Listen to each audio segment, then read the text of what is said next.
Hola, buenas noches, ¿qué tal? Comenzamos tiempos violentos. A 6 días de conmemorar los 50 años del golpe, el gobierno presentó la agenda legislativa de cara a esta importante fecha. Se intentará levantar el secreto sobre el contenido del informe Valeg, no a todo evento, y aquello lo vamos a detallar durante el programa, pero ya es un cambio respecto del marco en que esos testimonios se recabaron. Esto ha hecho que la derecha de inmediato reaccione y critique la medida. ¿Generará esta situación mayor distancia en las ya frías relaciones entre la oposición y el gobierno? Al parecer sí, al punto de que ha trascendido que desde Chile Vamos están planeando hacer su propia declaración para el 11 y con esto se caería la ansiada declaración de Santiago que ha empujado el Ejecutivo. Y mientras esta discusión avanza o se estanca, aparecen antecedentes en temas que se habían tomado la agenda hace algún tiempo. ¿Se acuerda del escándalo por la famosa clínica Sierra Bella y la Municipalidad de Santiago? Bueno, en el marco de la investigación que lleva la Fiscalía, esta solicitó una nueva tasación de la clínica. El resultado, la administración de la alcaldesa Iracy Hasler iba a pagar el doble del valor del inmueble. ¿Qué pasará con esta historia? También lo vamos a revisar aquí en Tiempos Violentos. Hoy me acompaña la abogada Gloria Requena. También me acompaña el exdiputado por el PPD, Marco Antonio Núñez, y el abogado y exdiputado Gonzalo Fuenzalida, además del director ejecutivo del Instituto Libertad, Luis Pardo. Bienvenidos. Aquí comienza Tiempos Violentos.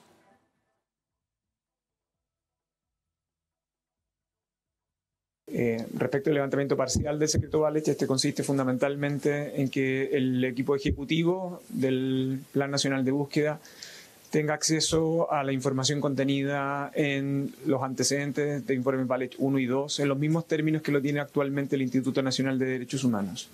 La finalidad es poder cumplir con uno de los objetivos del plan y es trazar las trayectorias de cada una de las personas detenidas y hechas desaparecer.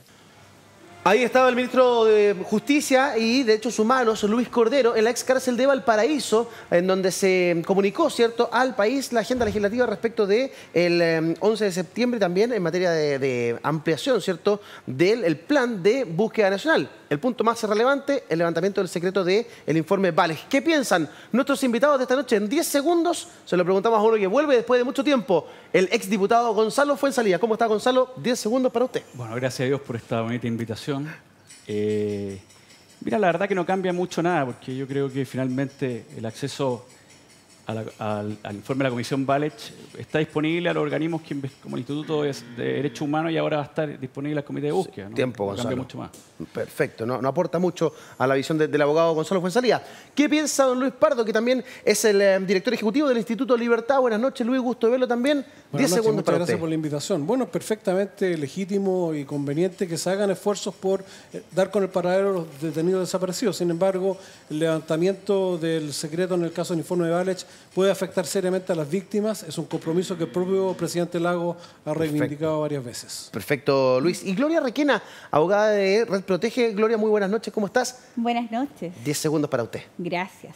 Yo creo muy relevante poder darle tranquilidad a esas 1000 familias, de esas 1000 personas que hoy día no se sabe todavía dónde están y qué pasó con ellas. Yo creo que avanzar en eso es una tarea nacional muy importante. Perfecto. ¿Y colaboraría el levantamiento del secreto del informe Valeg? No, la verdad es que es absolutamente debatible. Lo vamos a conversar con otros invitados. También nos acompaña Marco Antonio Núñez, exdiputado del Partido por la Democracia. Marco Antonio, muy buenas noches, gusto verte. 10 segundos para ti.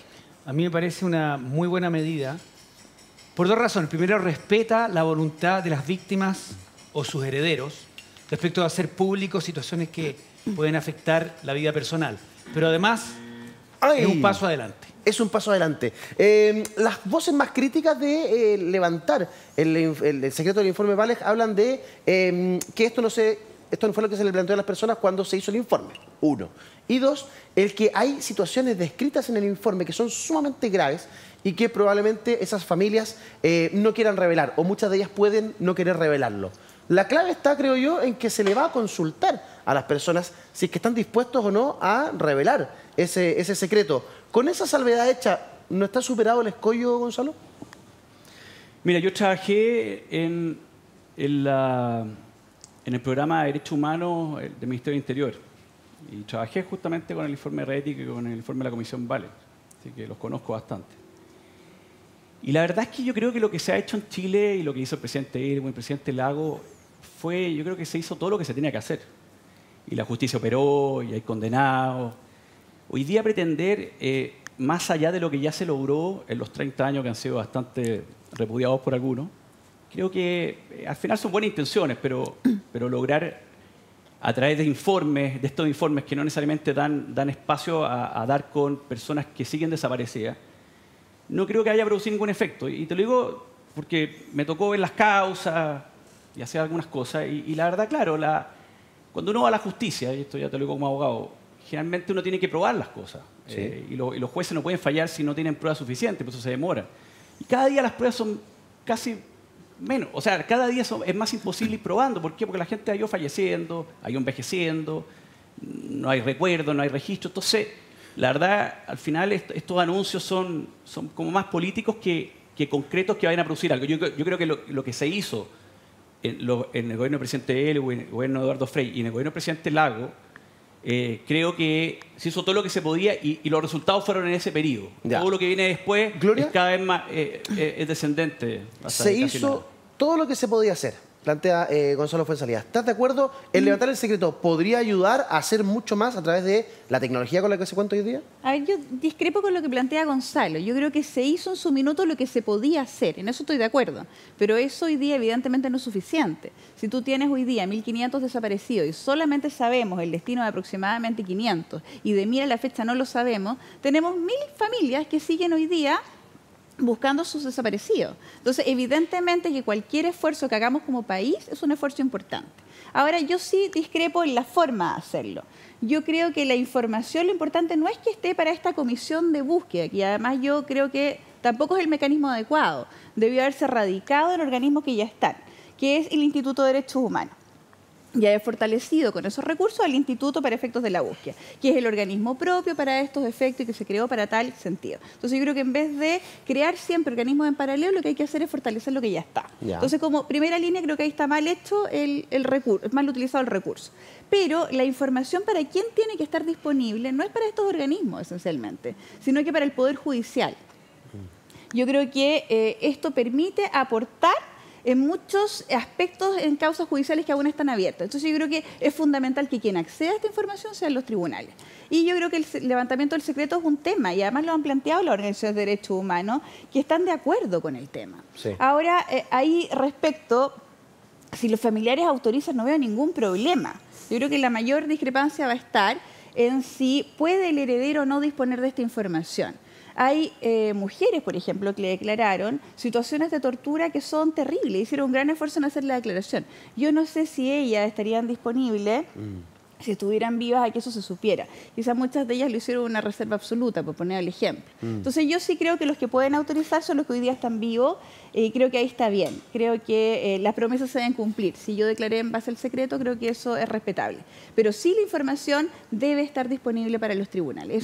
Eso no, creo que no admite discusión alguna. Marcos, sí. Perdón, A ver, Gloria, Gonzalo. bajo esa misma premisa que dice la Gloria, yo no sé en qué está de desacuerdo conmigo, porque finalmente... Es que se puede porque hacer el más, instituto, en eso escúchame, discrepo el contigo. Instituto de Derechos Humanos ya tiene acceso. Entonces, no habría habido anuncio hoy día. Si al final, por eso te digo que Es que finalmente... no es el Instituto, Gonzalo, es el los instituto- tribunales, es la sí, discusión pero Pero a importante que través hay que del dar. instituto han A tenido través del acceso instituto, el personal. instituto ya tiene Directamente. acceso. Entonces hoy día cuando tú me dices debió hacerse a través del instituto, yo te diría, bueno, entonces no habría ido punto de prensa. No hay nada que anunciar. Si hoy Es día el que- instituto ya tiene acceso. Entonces es por que eso no digo es- que es bien cosmético esto. Es que insisto que no es a través, es que insisto, no es y a cuidado través de con un jugar con las organismo, debe expectativas de las ser víctimas. con los porque- tribunales. Cuidado con jugar con las expectativas de las víctimas cuando se ocupa a veces con criterios medios políticos, porque finalmente la víctima le está creando una expectativa a mi familia de que hay más posibilidades, cuando yo creo que no hay más posibilidades. Y, a ver, Marco Antonio, Sí. ¿crees que hay más posibilidades de A mí me llama la saber atención- algo más si se levanta el secreto? Sí, sí. Conociendo lo que plantea Gonzalo Fuenzalía, ¿cierto? Que esto radica en el Instituto Nacional de Derechos Humanos, que esa información la tienen, pero yo no sé si la manera que la están procesando, manejando o cómo la tienen, sirve para llegar a algún punto. Es que yo creo que los valores que impulsan la búsqueda de la verdad, de lo que realmente pasó, y posteriormente de la justicia, son la base de la reconciliación. Y yo creo que esto es un esfuerzo importante después de tantas décadas, porque primero el Estado da una señal de hacer el máximo esfuerzo. Porque aquí, si no existiera, y digamos las cosas como son, pactos de silencio de miembros de las Fuerzas Armadas que construyeron en la dictadura una estructura para utilizar fondos y la protección del Estado en un contexto del desarrollo del terrorismo, donde gente psicópata fue atraída, y ahí están las historias, en unidades de asalto, de secuestro, de asesinato, de hacer desaparecer. Nosotros no tendríamos este debate. Y a mí me parece un avance, ¿por qué? Porque el Estado hace un esfuerzo a 50 años en este gobierno. Segundo, muchos fuimos criticados hace unos 10 años atrás porque hubo un proyecto de acuerdo en la Cámara, varios de nosotros éramos diputados, porque se intentó levantar el secreto del informe Vale. Y votamos en contra para respetar fundamentalmente la voluntad de las víctimas que concurrieron a prestar su testimonio de tortura, por ejemplo, de tormento, y quieren que eso sea reservado, por las razones que sean. Pero en la práctica, Marco, ¿esto es una medida efectiva? ¿Es real lo que vamos a poder avanzar? ¿O es una medida cosmética, no sé, yo creo en la buena fe. Ahí estaba el ministro Elizalde, que fue el que hizo el anuncio hoy en la mañana en Valparaíso. Yo creo en la buena fe de este plan de búsqueda. Es un esfuerzo a esta altura de la vida probablemente de los esfuerzos finales después de tanto tiempo. Porque esto es tan difícil. Ahora, recordemos acá se hizo desaparecer. Mucha gente que participó de esos asesinatos sabía dónde estaban, pero existió, después de Lonquén, la operación retiro de televisores. Sí. Que básicamente es ir a los lugares, exhumar ilegalmente los cuerpos y tirarlos al mar. Hay gente que sabe lo que ocurrió, en qué lugar, qué helicópteros usaron, quiénes iban arriba, a qué hora se hizo el procedimiento, en qué lugar, por último que la familia sepa, en qué lugar de nuestro territorio nacional, de nuestro ancho mar, en qué condiciones fueron dejados esos restos en un contexto de seguir ocultando, ojalá para siempre. Vamos a llegar ahí hoy día a partir de que uno de esos Hawker Hunters está en exhibición en dependencia de la Fuerza Aérea. El 731. El 731. Gonzalo, igual tiro con Luis, que yo sé que me está esperando, pero Gonzalo, a partir de lo que se ha dicho, ¿no te parece que se podría, a partir del procesamiento de la información, de una manera distinta, desde ahora en adelante, hacer algo que le lleve algo de tranquilidad a esa familia? ¿O tú te mantienes en tu posición de que aquí no hay mayor esperanza? Mira, es que lamentablemente yo trabajé en el tema y conozco los informes, los conozco, los he leído, y son terribles. Y quiero ser súper responsable por lo mismo que decía la Gloria. Hay 1000 familias que tienen todavía una expectativa. Y yo creo que hay que ser muy cuidadoso en lo que uno promete como Estado, porque cuando prometer o anunciar no cuesta nada, pero cumplir es lo que cuesta. ¿Para tu gusto esto es más comunicacional? Yo creo que efectivamente la PDI en su dirección de derechos humanos ha hecho una pega durante 30, 40 años. Los jueces, dedicación exclusiva, hay todo un grupo, una red de abogados. O sea, créeme que todo lo que se ha podido hacer ya se ha hecho, los testigos han aparecido, finalmente los pactos silencio que hablan, los que hicieron pacto silencio están bajo tierra o los que quedan están en Punta Peuco, están en Colinado. Yo creo que no hay mucho más, esa es la verdad. En tu opinión, y te pregunto un poco la misma pregunta que le hacía a Gonzalo, esto que está haciendo el gobierno, que es un gobierno que uno ha visto cierta improvisación de cara a los 50 años. ¿Es una medida comunicacional un poquito improvisada?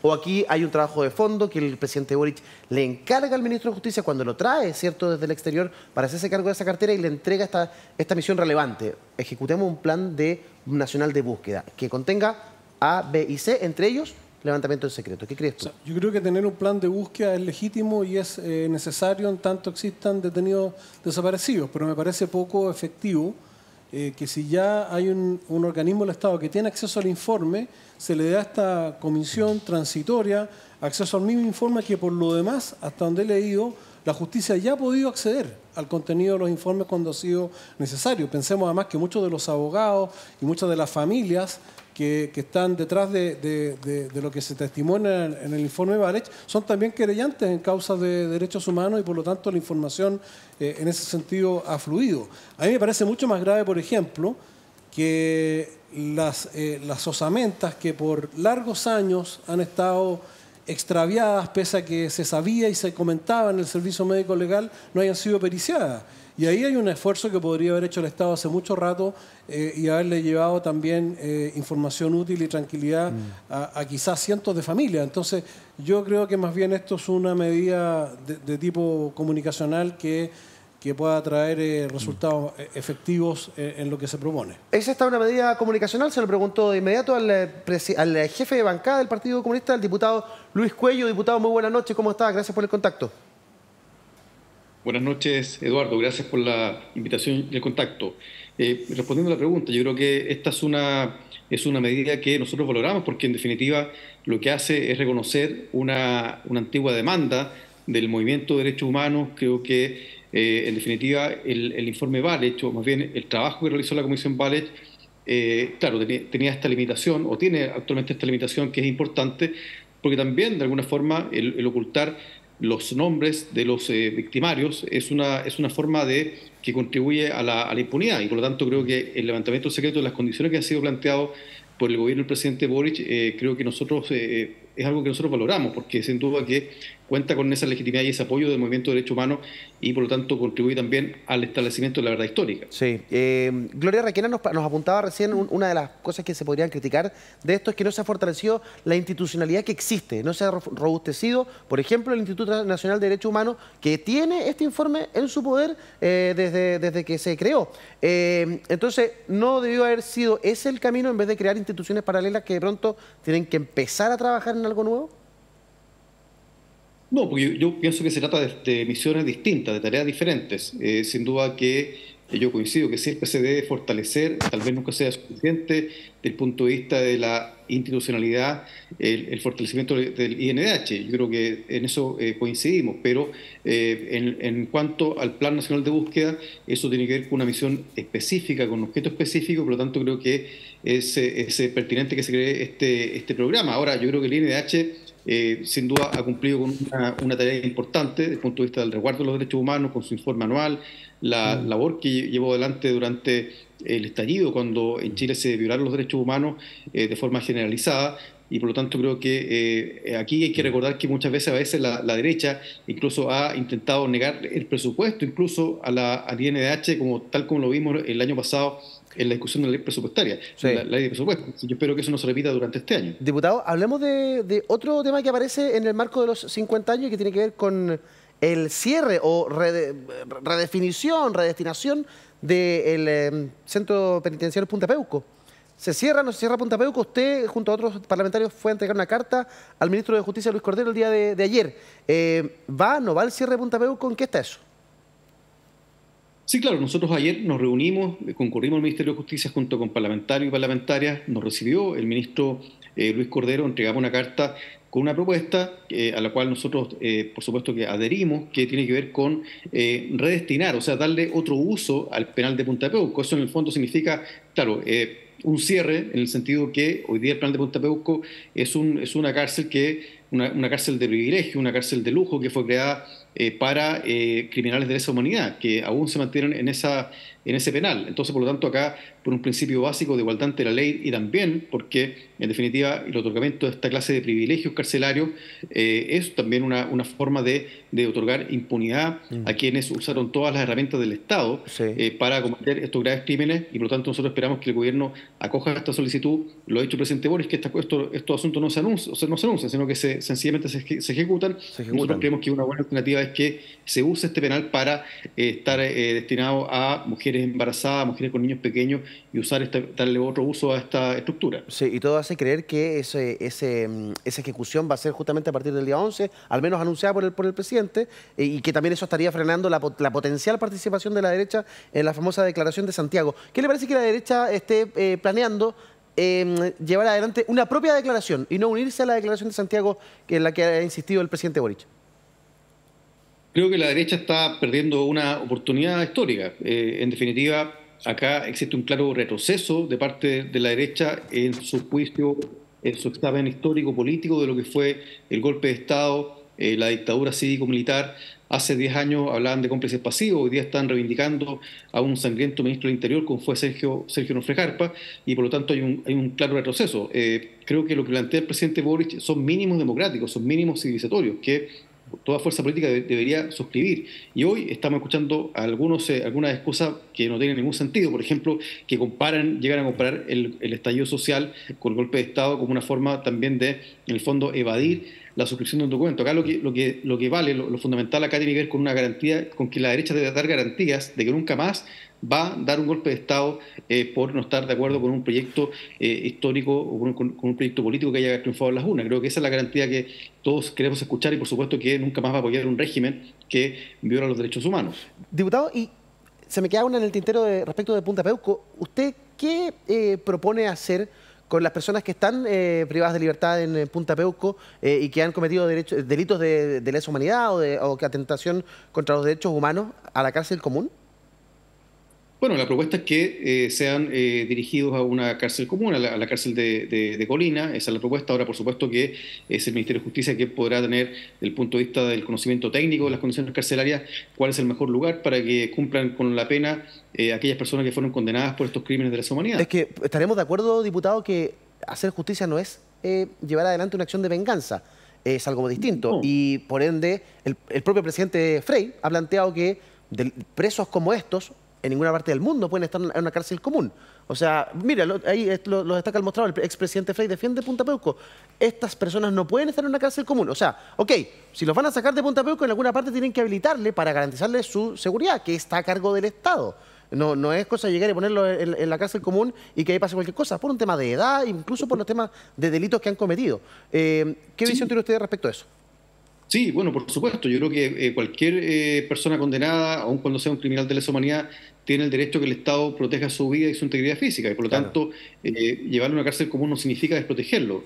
Hay regímenes segregados de todo tipo y por supuesto que puede existir una segregación que en definitiva garantice la seguridad de estas personas. Acá no se trata de atentar contra la dignidad de nadie, sino que más bien establecer un principio o sea, más bien cristalizar un principio de igualdad ante la ley y también en el fondo terminar con un privilegio que de todo punto de vista es inaceptable, pero por supuesto que puede haber un régimen segregado que en definitiva también los proteja.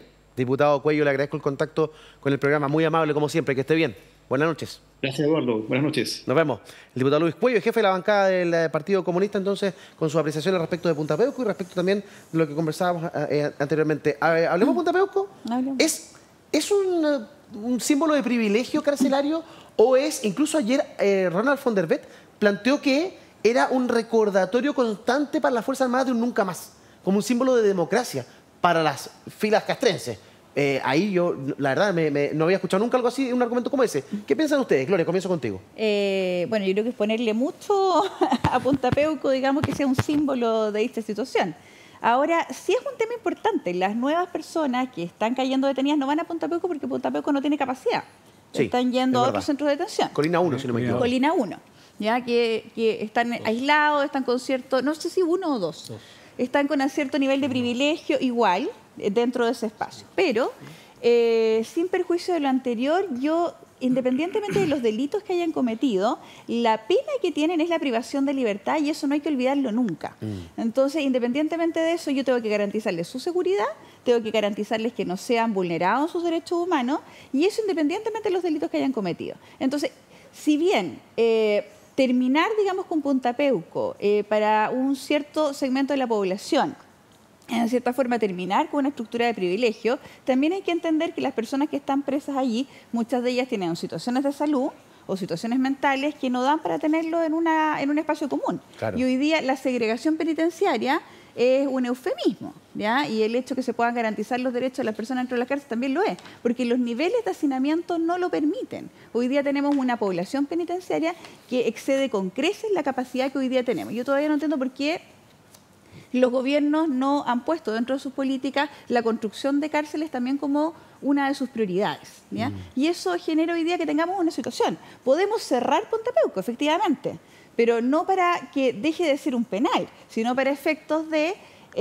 más bien un efecto simbólico, porque eso igual se va a tener que ocupar como penal porque no hay espacio y hoy día no hay segregación posible. O sea, realmente lo que importa es sacar a los exmilitares que están presos ahí y llevarlos a otra cárcel, es que tampoco los va a para utilizarlo en otros destinos. Claro, ¿a qué la quieren destinar? O se han planteado por algunos parlamentarios que sea destinada, por ejemplo, a mujeres lactantes, a mujeres hoy día privadas de libertad, como decía el diputado, etcétera, que hoy día están en una situación en la cual genera riesgo para sus hijos que las tienen que visitar o para su propia seguridad o la del hijo que tienen en su vientre, el estar privadas en un lugar sin condiciones. Podría ser un destino, pero también hay que considerar que parte de esta gente también está en una condición médica o en otros penales, gente que pueda utilizar esto en condiciones médicas complejas. Marco, tú eres médico.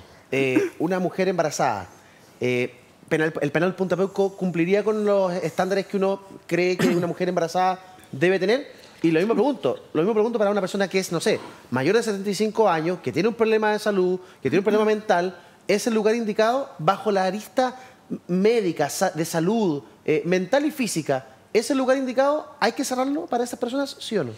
A ver, yo creo que evidentemente debería adecuarse para darle un destino distinto al que originalmente se concibió. Y si esto va a estar orientado a madres con hijos pequeños o lactantes o embarazadas, evidentemente el Ministerio de Justicia y Gendarmería tiene las condiciones para que eso ocurra. A mí no me parece una mala idea. Pero me parece que lo de fondo, lo relevante en este tema, es que por sobre el destino físico de los que ahora están en Punta Peuco o no, y ya están en otros lugares tal cual se describe con tanta precisión, es que a pocos días de los 50 años, si es que esta decisión se va a tomar, sea conducente a algo que a mí me parece lógico, me parece como evidente. Yo recuerdo los 10 años, los 20, los 30 y los 40 años del golpe, todas en situaciones distintas, pero todas con un avance.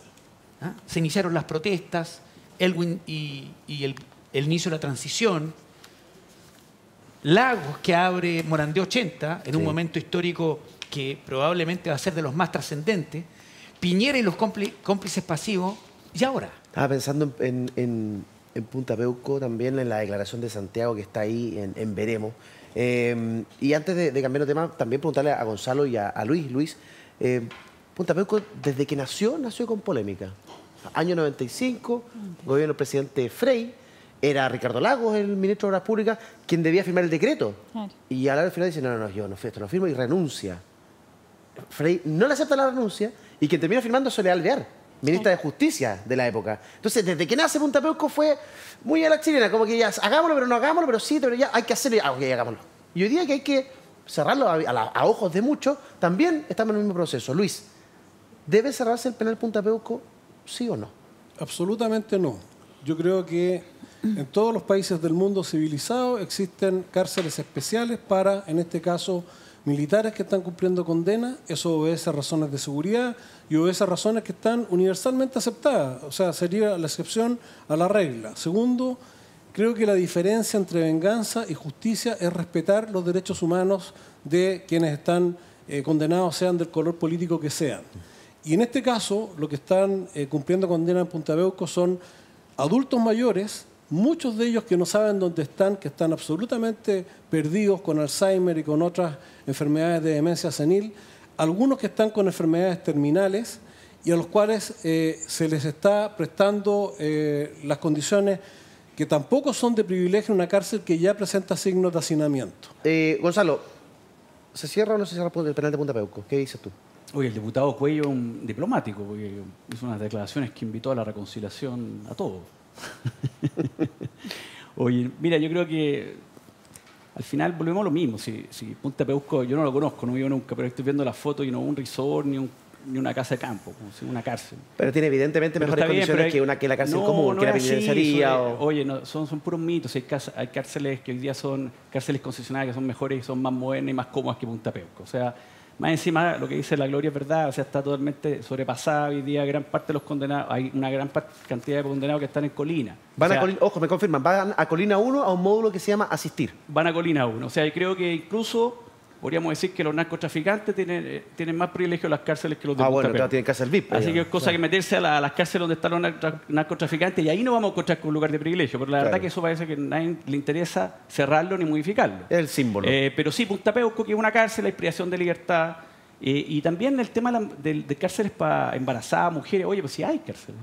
O sea, yo no sé si los parlamentarios no van, o sea, han ido a la pólvora y que queda en Valparaíso, que es cárcel de mujeres, donde yo fui, mujer embarazada, y hay espacios especiales. Hay una cárcel acondicionada justamente para mujeres y mujeres que están en lactancia, embarazadas. O sea, por eso que te digo que acá hay mucho o desconocimiento o de construir una verdad que no es verdad. Lo hablábamos hace algunos segundos atrás, algunos minutos atrás, respecto del Hawker Hunter, que exhibe la Fuerza Aérea de Chile y que participó en el bombardeo a La Moneda hace 50 años atrás, el año 1973. Uno de los aviones que bombardeó La Moneda en el 73 está hoy exhibido en un edificio de la Fuerza Aérea Chilena. El documental Hawker Hunter, El ruido del silencio, del documentalista Rodolfo Gárate, exhibido por la televisión pública chilena, por TVN, reveló que la misma nave que participó del ataque al Palacio del Gobierno de Chile para el golpe de Estado se ubica hoy en la base aérea de Cerrillos. Se trata de el Hawker Hunter 731 y que fue parte de ese histórico bombardeo. Lo estamos viendo ahí en las imágenes que nos acompañan aquí en el estudio. Pregunto, ¿no se debe exhibir bajo ningún punto de vista el Hawker Hunter que bombardea La Moneda? ¿O no es ese el lugar para exhibir el Hawker Hunter que bombardea La Moneda? Marco Antonio, comienzo contigo. Sí, yo, como dije, recomiendo, debe estar en redes sociales, debe estar en YouTube, este reportaje, porque a mí me impactó tremendamente. Uno creció con el relato, yo era muy pequeño, de que este fue un golpe de Estado especial, distinto a los golpes de Estado latinoamericanos. Contó con la participación de todas las Fuerzas Armadas, pero los aviones de guerra más modernos a disposición de la FACH de ese momento, que bombardearan el Palacio de la Moneda, tiene un efecto, un efecto simbólico tan importante que esa fotografía, esos videos remecen hasta el día de hoy. En este programa, utilizando tecnología, se descubre que uno de los aviones filmados en el momento del bombardeo era el 731, porque los Hawker Hunter eran varios entre el 700 y el 730 y algo. Mi primera reflexión tiene que ver con lo siguiente. Mira, se devela además que hay una víctima, una niña, que muere y que se falsifica su certificado de función, que murió producto del bombardeo a las antenas de las radios, Radio Corporación, y evidentemente el piloto falla y no solo provoca la muerte de esta niña algunos días después, sino también el que bombardea Tomás Moro también afecta, y hay esquirlas que caen paradójicamente en el hospital de la FACH. Yo no voy a hacer más spoiler, pero mira, la reflexión es la siguiente. Un avión que está construido, comprado, se entrenaron a los pilotos, se invirtió en tecnología para la defensa nacional. Y finalmente ese 731 Hawker Hunter tiene dos destinos. Muere una niña menor de 11 años, chilena, en la población San Gregorio. Y si es verdad lo que dice uno de los pilotos que baja en Carrier Sur y que le comenta a uno de los testigos que dice: vengo de una misión que nunca creí hacer, es decir, acabo de hacer un bombardeo en un lugar que yo crecí formado en que nunca lo debía hacer. La aparente contradicción del propio piloto minutos después de haber bombardeado La Moneda. Yo creo que el problema acá es que esos Hawker Hunter, y con esto termino, se exhiben, hasta hace poco, se retiraron, en los lugares más importantes vinculados a la FACH. Cerrillos, la Academia de Guerra, otros lugares en nuestro país, como evidentemente dentro de un marco de secreto, pero como un orgullo que participaron en una misión tan brutal y tan clave para el desarrollo del golpe en Chile. Entonces, bajo ese prisma, Gloria, ¿no debiese exhibirse ahí el Hawker Hunter? ¿O debiese exhibirse en un lugar de memoria, en un lugar de reflexión, en un lugar de revisión de nuestro pasado? Yo creo que el problema no es exhibirlo o no exhibirlo. Yo creo que no hay nada peor para la historia, para la construcción de la memoria, que tratar de borrarla. Yo creo que eso, si efectivamente esa aeronave corresponde a aquellas que participaron en el bombardeo, entonces evidentemente son importantes para la construcción de nuestra historia. El problema es dónde están o dónde estarían. Claro. Si, yo creo que sí, efectivamente son parte, si efectivamente se comprueba que es efectivamente esa nave, porque entiendo que la FACH todavía está haciendo sumario de investigación para determinar si son efectivamente esas aeronaves las que participaron, debiesen estar en un sitio que permitiera la memoria y valorar la situación, en el sentido de que evidentemente es un hecho que nunca más en la historia esperamos que vuelva a ocurrir, pero no creo que se deba destruir. ¿Ya? Yo creo que ahí hay un error. Yo creo que el lugar, la discusión está en dónde, y que sepamos con claridad cuál es el objetivo que tuvieron y qué se hizo con ella. Yo creo que la memoria es importante mantenerla, construirla y permite que estas situaciones no vuelvan a ocurrir nunca más en el país. Yo creo que es muy importante saber. ¿Estás más de acuerdo tú con esa mirada, Luis? O sea, no es que no deban exhibirse, no es que no debamos verlos, no es que no debamos conocer nuestra historia, sino que el lugar donde se exhibió yo estoy de acuerdo, es lo que complica la situación. Estoy de acuerdo con Gloria en una aseveración que comparto plenamente, que la memoria no se construye borrando partes de la historia. Ahora, quiero hacer una distinción respecto de lo que decía Marco Antonio, lo hago con mucho respeto de quienes sufrieron el 11 de septiembre. Y lo digo en esos términos porque yo era un niño para esa fecha, pero tengo la memoria vívida de cómo algunos lo sufrían y otros lo experimentábamos en nuestras familias como un alivio, producto de la situación que se vivió previo al 11 de septiembre. Pero eso no implica no tener el mayor respeto y empatía con quienes tienen una visión distinta. Por lo tanto, a mí me parecería grave que se exhibiera como un trofeo para aquellos que lo sufrieron en una base de la Fuerza Aérea. Pero ese avión está siendo exhibido como cientos de aviones a lo largo de todas las bases de la Fuerza Aérea de distintos tipos, y no es el caso de que esté siendo exhibido particularmente como el que bombardeó la Moneda. Entonces me parece que especular respecto de dobles intenciones en esto me parece que no conduce tampoco a lo que queremos llegar, que es ponernos de acuerdo en algunos temas y poder conciliar nuestras diferencias. Yo ahí estoy de acuerdo con Luis de que efectivamente hay cientos de modelos de aviones, helicópteros, desde los primeros que había en nuestro país que exhibe la Fuerza Aérea. Pero la Fuerza Aérea, Gonzalo, sabe que eso fue lo que bombardeó la Moneda. Entonces, de pronto hay una falta de sensibilidad, una falta de tino, haber preguntado, oye, realmente, ¿qué vamos a hacer con los jokerjantes que estuvieron el 11 de septiembre? No lo podemos exhibir. O eso existió y se puso a propósito. Yo no creo que haya habido doble mala intención. ¿Qué crees tú? Mira, yo la verdad no tengo mucha opinión del tema. Y yo creo que hay que felicitar al gobierno, que yo creo que la mayoría de los chilenos quiere que sea luego 12 de septiembre. Porque finalmente... ¿Dónde escuché? ¿Quién más dijo sí, eso? Diputado Chalper, ¿no? No sé si dijo Chalper, pero al final, mira, yo creo que el gobierno lo ha hecho maravilloso en que en vez de buscar una sintonía en el país, tiene totalmente fracturada y dividida la política en Chile, más que lo que pasaba hace 3 meses atrás. Segundo, en la tosudez de imponer una verdad histórica y hacerla objetiva cuando la historia es subjetiva. La historia siempre va a tener la mirada de distintos lados donde se mire, sobre actores que estuvieron presentes en el hecho, o personas que tienen una mirada que... Luis Pardo dice que era niño, yo estaba en proyecto de nacimiento. O sea, en el fondo, la verdad es que uno no puede tener mucha opinión porque no estuvo presencial, no vivió los momentos previos, los momentos posteriores tampoco, porque uno está mamando leche materna en ese minuto. O sea, la verdad lo que te quiero decir es que el gobierno lo ha hecho súper bien en fraccionar y dividir más este país, porque finalmente uno podría decir, yo lo habría hecho distinto.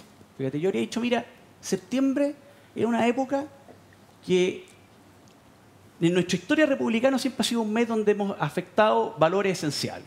La democracia, la vulneración del Estado de Derecho, la violación de los derechos humanos. El 19 de septiembre de 1891 se suicidó el presidente Balmaceda, elegido democráticamente, después de 6 meses de guerra civil, donde murieron más chilenos que en la guerra del Pacífico, en 1891, porque no hubo acuerdo entre el Parlamento y el presidente. El 11 de septiembre del año 24 se va al exilio el presidente Arturo Alessandri Palma por un golpe de Estado que había hecho Grobe el 4 de septiembre con Carlos Ibáñez del Campo. Bueno, los septiembre del 73 todos lo conocemos, lo que ocurre. Entonces, finalmente uno podría decir, oye, septiembre hace una fecha en que nosotros digamos, mira, la democracia es un valor que se respeta siempre. El Estado de Derecho siempre se respeta, los derechos humanos siempre se respetan. Entonces, septiembre que sea una fecha dentro... ¿Por ahí va la Declaración de Santiago? No, pero no, si la Declaración de Santiago es sobre un hecho histórico preciso que es el 11 de septiembre de 1973. Entonces, yo te quiero decir, finalmente, si queremos darle ese respeto a nuestra institucionalidad republicana, miremos septiembre en distintas etapas de nuestra historia republicana. Ahora, quienes llaman, obviamente, hoy día al acuerdo y al encuentro, el presidente Boric, la vocera Camila Vallejo, o sea... Hace menos de 4 años, cuando este país se incendiaba y lo tomaba la violencia, no necesariamente fueron los mayores constructores del acuerdo y de la defensa de la democracia. O sea, el presidente Boric le iba a gritar a los militares a la Plaza Baqueano cuando el presidente Piñera, elegido democráticamente, estaba ejerciendo una facultad constitucional. Pero fue capaz de ir a la moneda a firmar el acuerdo. Espérate, no, estoy diciendo el momento. Después se arrepintió, así que el presidente siempre hace una cosa y después se arrepiente. Pero después lo acusaron constitucionalmente al presidente Piñera. El expresidente, hoy día difunto, exdiputado Telier, el día 19 de octubre llama a que la única solución es la renuncia del presidente Piñera. El Partido Comunista no va en noviembre a meterse al ex Congreso Nacional donde yo estaba metido y estamos poniéndonos de acuerdo con el Partido Socialista y con varios para lograr salir de esta crisis institucionalmente. Pero nada de eso es un golpe de Estado, Gonzalo. No, lo que te quiero decir es que cuando la lee bien las palabras que digo. O escucha bien las palabras que digo. Lo que digo, cuando la democracia, que no solamente termina un golpe de Estado, ojalá nunca termine en un golpe de Estado, pero cuando está frágil, ahí se ven los gallos de verdad. Y yo te quiero poner ese ejemplo, cuando estábamos metidos en el ex Congreso Nacional, haciendo un acuerdo, donde el Frente Amplio se retiró, quedó alguno nomás, como el presidente Boric, el exministro Jackson, pero al otro día el Partido Comunista nos acusaba de que habíamos hecho una cocina y votó en contra del acuerdo. Entonces, cuando yo te digo, cuando tú ves a esas personas hoy día llamando al encuentro y emplazando, hay que tener un poquito de legitimidad para hacerlo, porque cuando, por eso termino, doctor, no se impaciente, no se impaciente, Gonzalo, por lo que estoy diciendo, estoy haciendo la píldora hoy día. Son los dos de vuelta larga, así que termine tranquilo, por favor. Lo que te quiero decir es que si yo quiero hacer de septiembre una fecha especial donde estos principios seamos respetados por todos, hagamos de septiembre una fecha especial en un ámbito mirada de nuestra historia republicana. Y no sé qué ocurrirle a un hecho que, claro, hay algunos que le apasiona mucho, como Núñez, que en el fondo está viendo todos los documentales, las películas y quiere participar, porque obviamente es un tema que a él le apasiona. Pero yo creo que la gran mayoría de los chilenos que no hayan nacido, que no tienen mucha, que no les interesa mucho el tema, y la encuesta lo dice, o sea, de cada 10, 9 chilenos, la verdad que no les interesa mucho esto. Entonces, pero la verdad es que al final, para lo único que ha servido es que estemos más divididos que hace 3 meses atrás. O sea, el efecto contrario. Derecho a réplica de Marco Antonio. Va a tener derecho a réplica Marco Antonio Núñez luego de escuchar las declaraciones del diputado Diego Chalper. Yo no había nacido, pero me interesa igual. Tengo la sensación que el presidente como que no se da cuenta de los pasos que él da y que esos van generando ciertas situaciones irreversibles. Pero déjeme argumentarle por qué es importante esto. Porque un presidente que sucumbió ante el veto del Partido Comunista y sacó a Patricio Fernández, un presidente que insultó a uno de los fundadores del principal partido de oposición, un presidente que tuvo una frase, pongámosle desafortunada, por no decir brutal, respecto a una situación de una persona que se quitó la vida, un presidente que hace una invitación de poca importancia y de poca relevancia y después afrenta a la oposición porque no asiste a un acto público, es un presidente que ha contribuido todo lo posible a hacer inviable para la oposición construir un espacio de reconciliación. Entonces, presidente, yo sé que de alguna manera estas dos almas de su gobierno hace que usted a veces tenga que ser el presidente de todos los chilenos y a veces el presidente del Frente Amplio y del Partido Comunista. Pero no pretenda que la oposición le resuelva a usted la incapacidad que han tenido de sobrellevar las dos almas de su gobierno. El presidente ha hecho que esto sea inviable para la oposición, lo plantea el diputado Diego Chalper, Marco. Sí. En el fondo, no ha podido con estas dos almas que tiene su gobierno, el presidente Boric. Sí. Yo quiero hablar a nombre de un alma. Porque de la larga vuelta que escuchamos en la derecha, que debía ser recorta, porque yo lo veo tan simple. Pero me llamo Gonzalo Fuenzalía, yo me quedo con dos palabras. La palabra hay que tener legitimidad. Ya. Bueno, yo hablo a nombre de una izquierda que tiene legitimidad, que tiene absoluta legitimidad, que hizo una lectura crítica de la actuación de la izquierda en los años 60, que hizo una lectura muy crítica de la Unidad Popular, que dio testimonio en los hechos de hacer gobiernos uno tras otro, de respeto a los derechos humanos, de valoración de la democracia, de profundización de las libertades y los derechos. Entonces, siento que hablo en nombre de un sector que tiene legitimidad para condenar la violación brutal de los derechos humanos y mirar, idealmente, con optimismo el futuro. Entonces, yo miro a España, el franquismo, miro a Alemania, el nazismo, miro a Argentina, la dictadura, en la misma década. Y los actores políticos actuales, en general, han construido, no te digo que es la segunda frase que quiero destacar, una verdad oficial, pero hay una mirada común porque son hechos excepcionalísimos.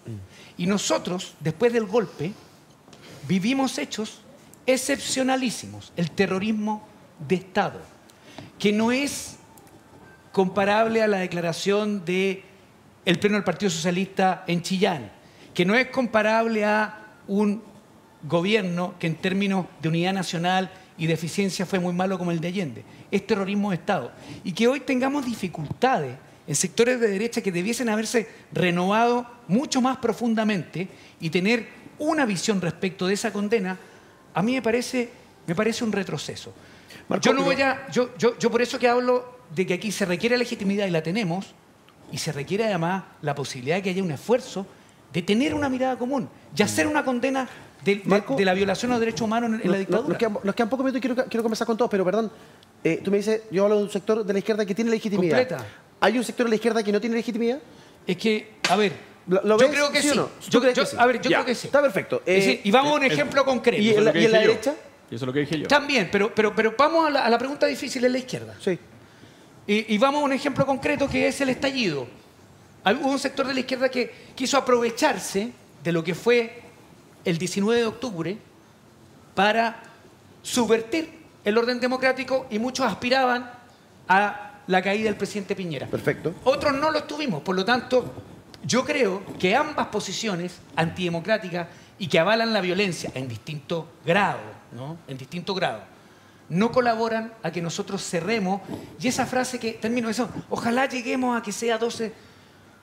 Ojalá todos quisiéramos conmemorar en mirada de futuro, de construcción de una sociedad que se reconcilia este 11 de septiembre. Cuando me hablan de un sector que quería la caída del presidente Piñera, me imagino que estaba haciendo alusión a la acusación constitucional contra el presidente Piñera, acusación constitucional a varias otras conductas y decisiones que parte de la izquierda, de otra alma, asumió a partir del estallido social. Eso es evidente y yo lo quiero reconocer. Luis y Gloria. Sí, yo quiero señalar primero que aquí hay un abuso por parte de la izquierda en el sentido de desconocer por una parte que todos los partidos de derecha, que las Fuerzas Armadas y en general toda la sociedad ha reconocido las violaciones de los derechos humanos, las ha condenado, las ha repudiado, se han contribuido además con los votos de la derecha a todas las leyes de reparación.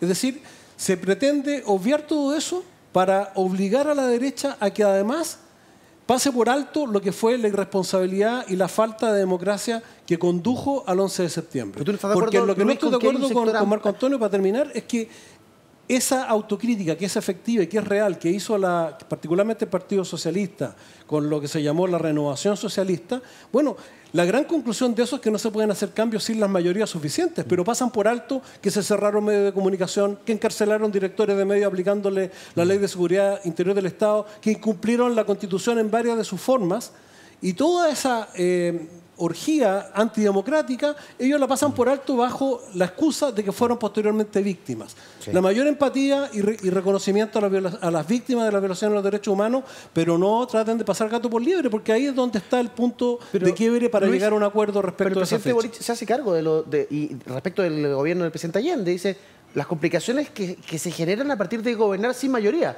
O sea, se asume esa situación. Eso es una crítica política, pero es más que eso. Lo que fue la Unidad Popular es mucho más que una falta de mayorías. ¿Tú estás consciente que dentro de la propia derecha también hay sectores que tienen poca legitimidad y que miran esto, el golpe y la posterior dictadura, con buenos ojos, validándola y argumentando de la manera positiva? Lo que yo he visto en todos los líderes, incluidos republicanos, que no es mi partido, es una condena explícita a las violaciones de los derechos humanos. Y por lo tanto, a mí no me parece que sea justo, ¿no es cierto?, que desde la izquierda se asuma una superioridad moral respecto de la derecha por una situación de la cual ellos son también tremendamente responsables. Sí.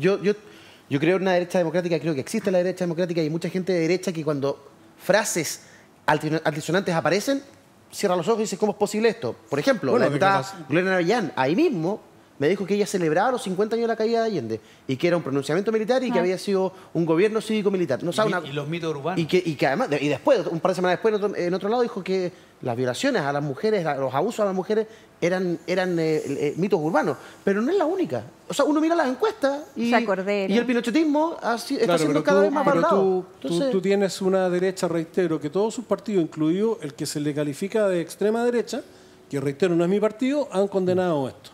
Y por otro lado tienes un partido comunista que hoy día le exige credenciales a la derecha y sin embargo ellos hasta hace muy poco le mandaban cartas de condolencia al régimen de la dictadura norcoreana, justificaron, a diferencia de la mayoría de los partidos comunistas del mundo, la primavera de Praga, celebran hasta el día de hoy la dictadura cubana y no tienen ningún empacho en exigirle credenciales democráticas a la derecha. Entonces, creo que no son equiparables tampoco las declaraciones aisladas de determinados dirigentes respecto de la posición doctrinaria hasta el día de hoy de los partidos que forman parte de este gobierno. Voy con Gloria, pero Gloria, te invito también a revisar las declaraciones del ex comandante en jefe del Ejército, Ricardo Martínez, quien planteaba esto. Mire, general en retiro, Ricardo Martínez, a 50 años del golpe, ¿cierto?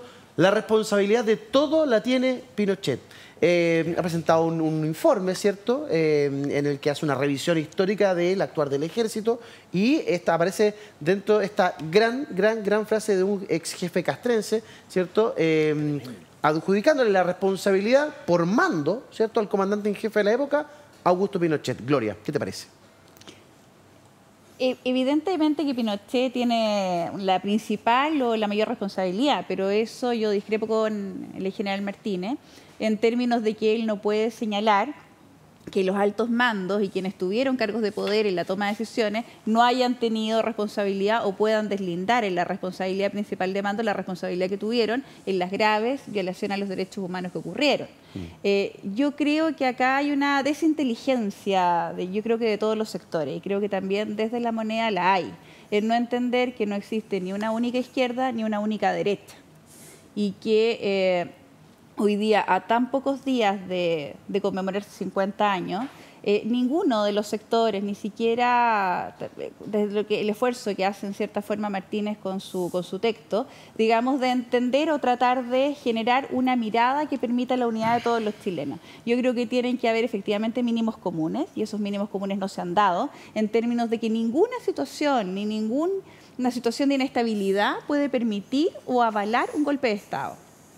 Así como también claridad en que tampoco puede avalarse o justificarse ningún tipo de violencia para efectos de generar un objetivo. Yo creo que esas dos lecturas son tremendamente importantes y uno siente que no están claras ni en la izquierda ni en la derecha. Entonces yo creo que aquí el mayor llamado que tiene que haber en esta fecha es a la mesura, pero también hacerse cargo de las responsabilidades que a cada uno le cabe. Es cierto, Pinochet tiene la principal responsabilidad como jefe de Estado y además como comandante y jefe en su época, pero eso no deslinda la responsabilidad de todos aquellos que teniendo mando, poder, información, no se hicieron cargo o creen que no deben hacerse cargo de la responsabilidad que les cabía en su momento. Estamos más o menos de acuerdo todos con lo que plantea un poco la presidenta Bachelet. El ambiente está tóxico, exacto, el ambiente está malo, o sea, uno pone el tema en la mesa, en la casa. La gente en la casa conversa el 11, el tiro, no, problema. Y le falta el que se enoje, que a las cosas, ¿sí? Ya, no, está complicado el ambiente. Bueno, uno lo ve en los medios, en las editoriales, en los diarios, etcétera, etcétera.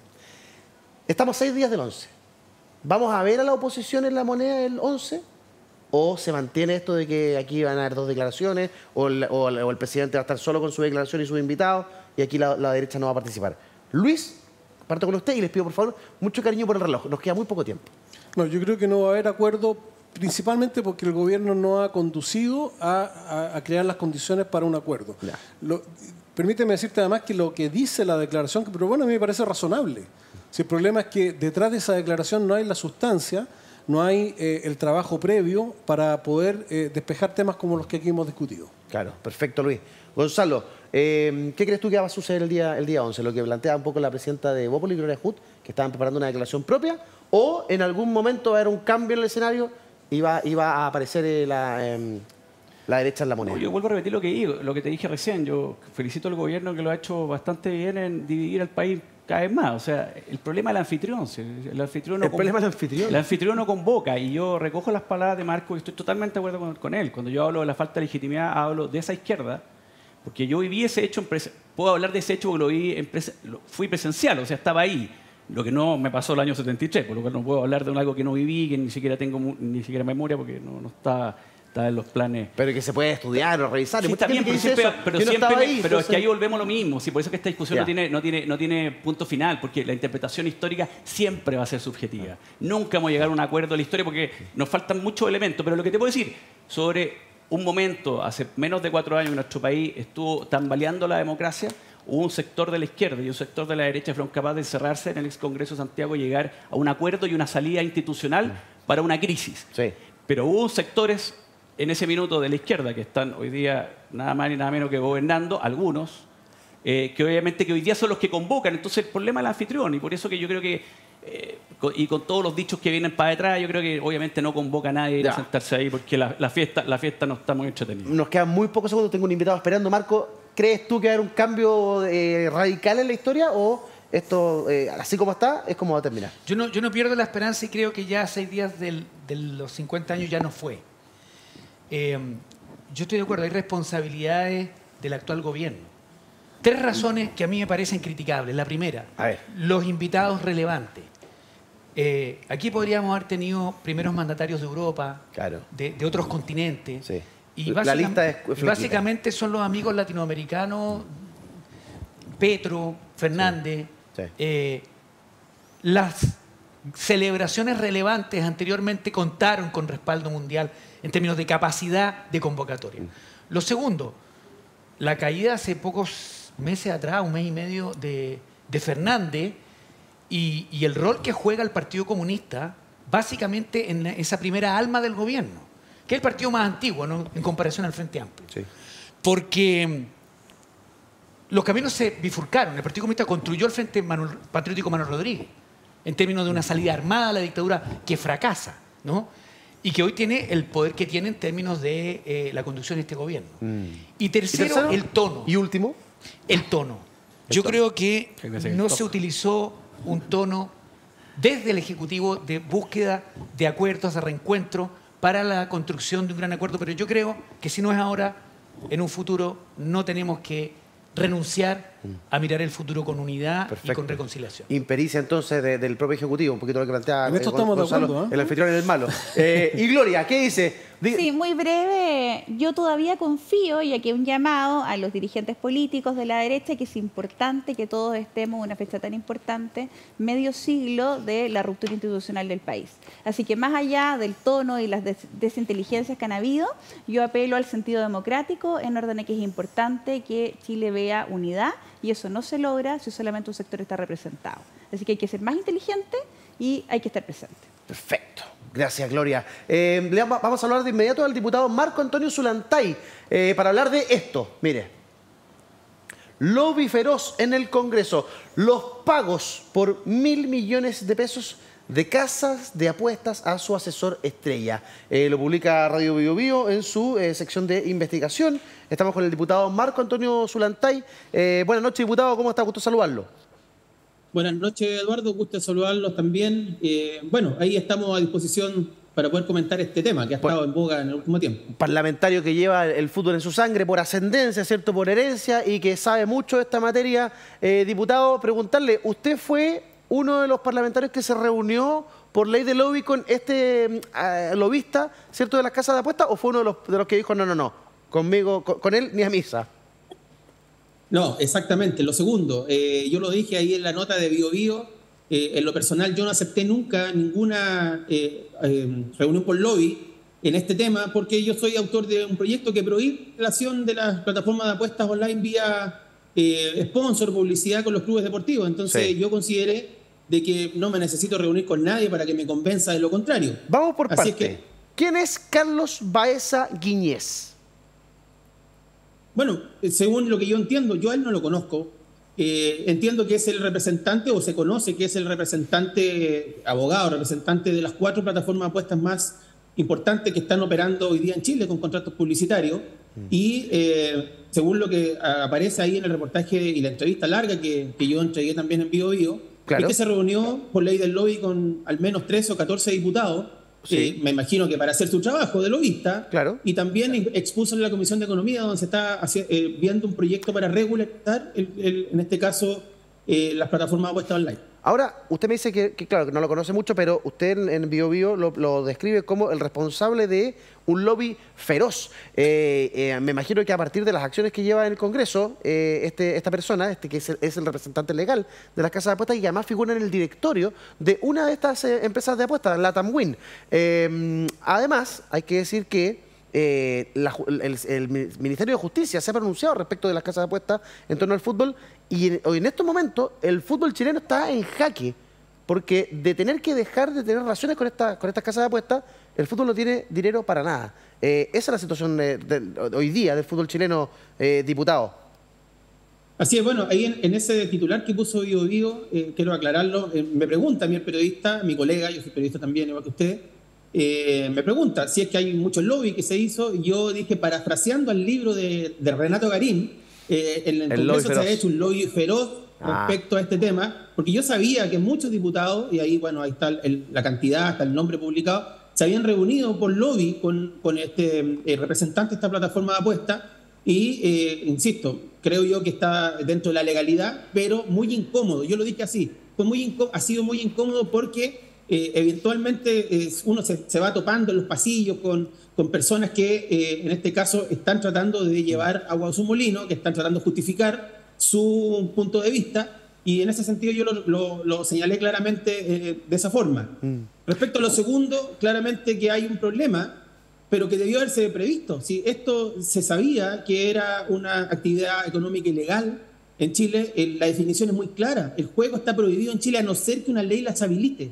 Sí. Y esa ley se está discutiendo hoy día en economía, porque actualmente solamente se habilitan 4 tipos de instituciones de juego en Chile, que es la Polla, Teletrack, Lotería de Concepción y los casinos, por la ley de casinos, 19.955. Entonces, el tema ahí se sabía, y la NFP debió haberlo previsto, los clubes debían haberlo previsto, que iba a ser de esa forma, porque impuestos internos también, en marzo, los declaró ilegales. Entonces, en el fondo se reconoció lo que todos sabían, y ahí, en ese sentido, yo creo que es una oportunidad para poder revisar este problema y que la NFP pueda, y los clubes puedan tener alguna idea de cómo poder acceder a auspicio de forma legal. ¿Cómo calificaría usted el actuar de la ANFP en toda esta historia al aceptar que casas de apuestas que han sido declaradas ilegales por el Servicio de Impuestos Internos la auspicien?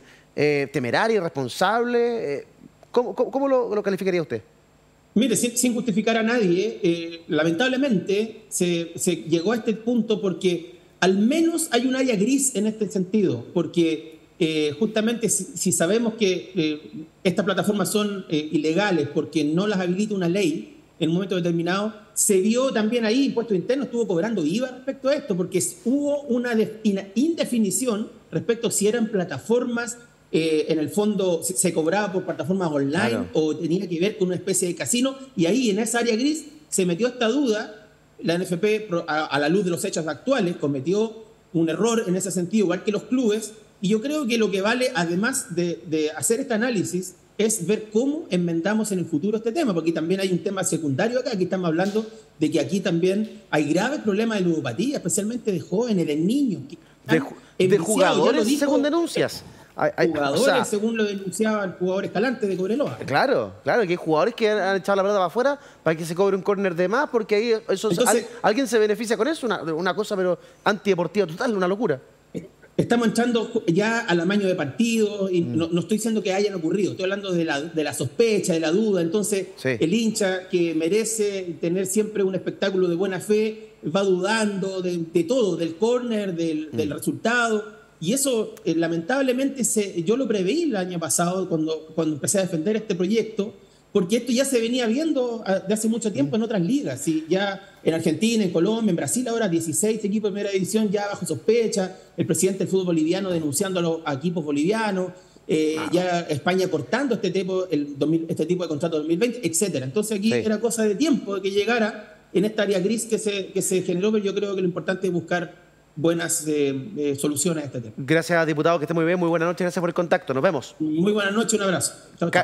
Carlos Baeza, el representante de estas casas de apuestas, señala que está claro, no es ilegal, pero que se debe legislar en torno a aquello y que esa es su función, que eso es lo que él quiere hacer con los diputados cuando hace estas reuniones. Sin embargo, ya se ha embolsado más de 1.000 millones de pesos por su trabajo como abogado en esta historia. Vamos a ver qué pasa con las casas de apuestas y el fútbol chileno. Aquí hay mucho más paño por cortar todavía. Hacemos un corte, regresamos de inmediato, no se vayan.